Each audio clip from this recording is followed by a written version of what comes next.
आज हम जानने वाले हैं कोसाइन रूल के बारे में। कोसाइन रूल हमें कहता है कि अगर तुम्हारे पास दो साइड का पता हो,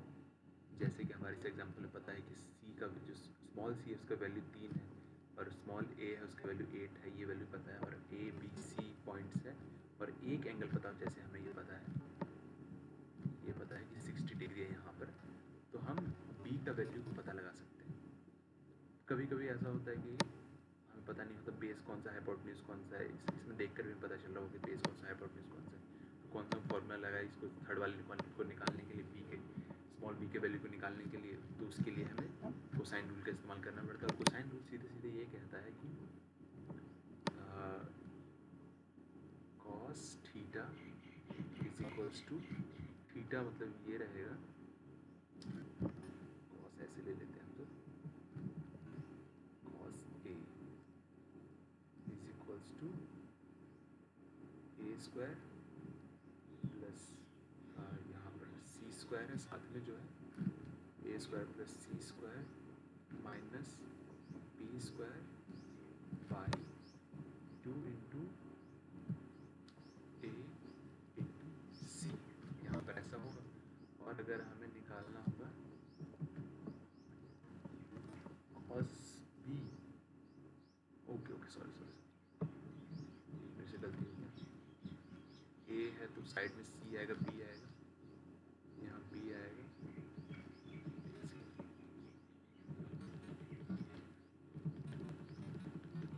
कॉस ए रहेगा तो साइड सी और बी इसके साथ होगा, इसी cos A is equal to होगा C square plus B square minus A square by 2 into C into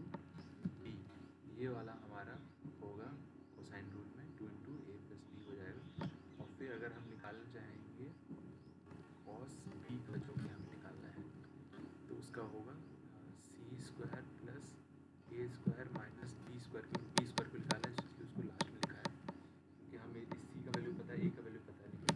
B का हमें वैल्यू नहीं पता, इसलिए हम ऐसे करके निकालेंगे और 2 इंटू सी इंटू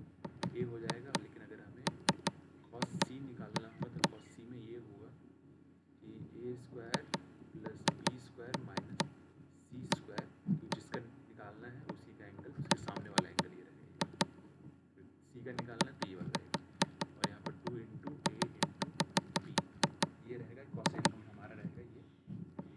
सारे कोसाइन रूल है निकालने के लिए। अब हमें निकालना है बी का वैल्यू, जिस इसमें दिया है बी का वैल्यू निकालना है, ए का वैल्यू 8 है, 3 का वैल्यू ये है, तो हमें यहाँ पर लगाना पड़ेगा कॉस बी का इस्तेमाल करना पड़ेगा। तो बी में था कि सी स्क्वायर, इसका स्क्वायर साइड एंगल के साइड वाला स्क्वायर प्लस एंगल की दूसरी साइड वाला square, C square plus A square minus B square by 2 into C into A, तो हम करेंगे कॉस 60 डिग्री है और सी स्क्वायर है 3 और 3 3 से 9 हो जाएगा, और यहाँ पर ए का वैल्यू आ जाएगा 8 8 से 64, और यहाँ पर आ जाएगा माइनस बी स्क्वायर, जो कि हमको निकालना है 2 इंटू 3 इंटू 8 आ जाएगा। और हमें कॉस जो 60 है उसका वैल्यू हमें ये पता है कि कॉस 60 का वैल्यू होता है 1/2, तो 1/2 इज इक्वल्स टू 9 प्लस 64 हो जाएगा, 9 प्लस 64 हम कर देते हैं, हो जाएगा 73 minus B square by 2 into 3 into 8 हो जाएगा, यहाँ से 2 से 2 कट जाएगा और यहाँ पर इवलेट होकर आ जाएगा 8 8 3 जा 24, ये 24 इज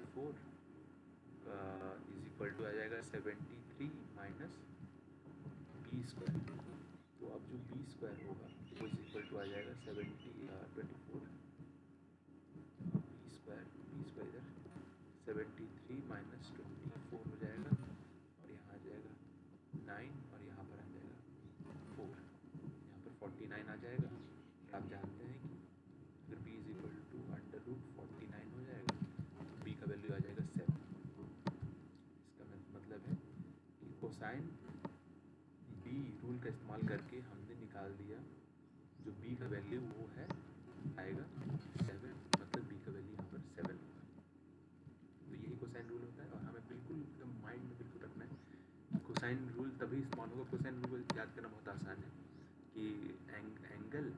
के साथ वाले साइड स्क्वायर के साथ वाले साइड स्क्वायर और माइनस करना है अपोजिट वाला साइड स्क्वायर, इसको निकालना है हमें बाई 2 इंटू साइड साथ साथ वाला साइड, और इसमें हमें दो एंगल दो साइड का पता होना चाहिए और एक एंगल का पता होना चाहिए कोसाइन रूल को